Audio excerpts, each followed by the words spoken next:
Buongiorno, Buondì, io sono Giulia, psicologa dell'Associazione Psicologi per i Popoli. In questo momento le emozioni che ho sentito sono tante, massime lapore, e dunque ho ansie e preoccupazioni.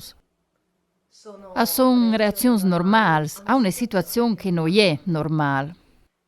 Lapore non svise che è un pericolo, ma può essere una difesa se arrivi a vivere le misure giuste, e diventa un problema quando è masse o masse poche. Se è poche, è il pericolo di non mettersi al sicuro. Se è masse, si blocchino o si comportino in maniera impulsiva e vivono col pensiero di sta male. Dunque, c'è podino fa? L'ansia può scalare quando ovvio che se o doprin le precauzioni giuste, il pericolo è un evore più basso di quel che ho pensato. Ho vinto di tigni anche in immens che preoccuparsi non nos dà protezione e dunque alle mie orciri di sta un po' più tranquilli.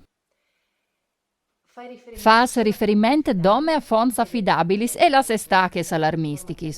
Informati non più di 2 volte in di sui sviluppi della situazione e non sta a vedere tanto che sotto fonte, televisione o radio che affavelin dal virus. Concentrati sul presente e su ciò che tu puoi controllare. Tanto che la daura des regulis, sii gentil, fa attività che ti piacciono, prova tecniche di rilassamento, a meditare.